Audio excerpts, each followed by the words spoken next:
Hour helps YouTube ఛానల్లో ఈరోజు మీకు ఒక ముఖ్యమైనటువంటి వనమూలిక గురించి చెప్పబోతున్నాను. ఇది కల్పవృక్షాల్లో ఒకటిగా దీన్ని పురాణాల్లో పేర్కొన్నారు. ఇంతటి అద్భుతమైనటువంటి మొక్క ఏంటి, ఆ మూలిక యొక్క ఉపయోగాలు ఏంటి, దాని ప్రయోజనాలు ఏంటి, వివిధ రకాల ఔషధాలు మనం ఏ విధంగా తయారు చేసుకోవచ్చు ఇంట్లోనే ఉండి అనే విషయాన్ని ఈ వీడియోలో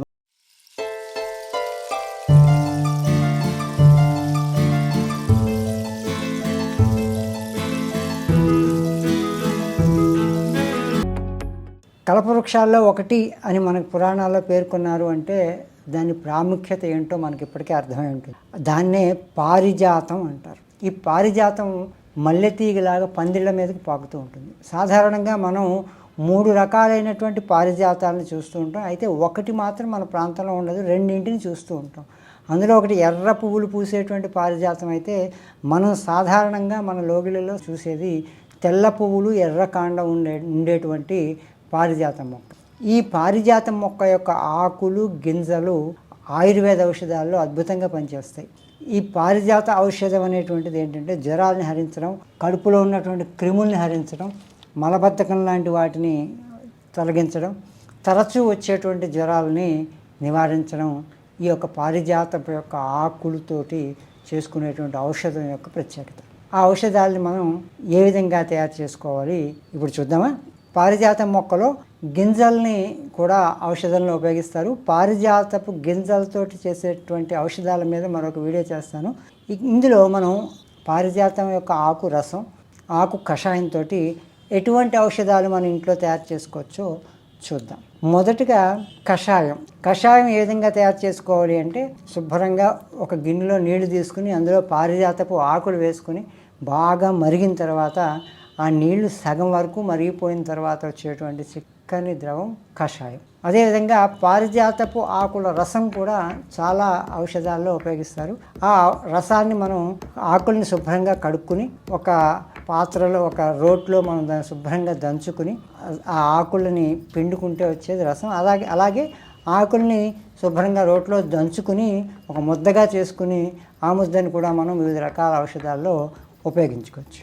మొట్టమొదట పారిజాతపు ఆకు కషాయం గురించి తెలుసుకుంటే ప్రతిరోజు ఉదయం సాయంత్రం కూడా 40 నుంచి 50 మిల్లీగ్రాముల పారిజాతపు కషాయాన్ని మనం సేవిస్తూ ఉంటే సయాటికా నొప్పులు తగ్గుతాయి, కడుపులో పురుగులు హరిస్తాయి. 3 పూట్ల తీసుకోవాలి. పిల్లల్లో నులి పురుగులు అంటాం కదా, ఆ నులి పురుగులు ఈ కషాయం ద్వారా తొలగిపోతాయి అన్నమాట. అలాగే తరచూ వచ్చేటువంటి జ్వరాలు ఉంటాయి. అలసిపోయినా ఎండలో తిరిగినా వివిధ రకాలైనటువంటి జ్వరాలు మనకి తరచూ పలకరిస్తూ ఉంటాయి. ఆ జ్వరాలని హరింప చేసుకోవడానికి కూడా ఈ పారిజాతం ఆకుల కషాయం అద్భుతంగా పనిచేస్తుంది. అదేవిధంగా ఆకులు నూరి తయారు చేసే రసంతో మనం దాంట్లో కొంచెం మిరియాల చూర్ణం కలిపి, అంటే ఒక 2 చెంచాల ఆకు రసం, 1 చెంచా మిరియాల చూర్ణం కలిపి మనం తాగుతూ ఉంటే గనక ఇది కూడా కడుపులో పురుగుల్ని హరింపజేస్తుంది. పిల్లలకి పట్టించండి, కడుపులో నులి పురుగులు ఇట్టే మాయమైపోతాయి, వాళ్ళు ఆరోగ్యంగా తయారవుతారు. సాధారణంగా పిల్లల్లో జ్వరాలు కూడా చెప్పా పెట్టకుండా వస్తూ ఉంటాయి. అలాగే పిల్లలు కూడా మలబద్ధకంతో బాధపడుతుంటారు. పిల్లలే కాదు, పిల్లలు పెద్దలు కూడా మలబద్ధకంతో బాధపడుతూ ఉంటారు. ఈ విధంగా మనకే కాదు, పెద్దలకే కాదు, పిల్లలకే కాదు, తరచూ వచ్చే జ్వరాలతో పాటు మలబద్ధకాన్ని కూడా ఈ ఆకు రసం హరించేస్తుంది. అటువంటి మలబద్ధకంతో బాధపడేవాళ్ళు కానీ మన ఇంట్లో పిల్లలు తరచూ జ్వరానికి గురవుతున్నా కూడా ఆకు రసాన్ని మిరియాల చూర్ణంలో కలిపి ఒక్కొక్క చెంచా చొప్పున 3 పూట్ల తాగిస్తే మనకి 3-4 రోజుల్లో మంచి గుణం కనిపిస్తుంది. ఆకుల ముద్ద కూడా ఆయుర్వేద మందుల్లో ఉపయోగిస్తారు.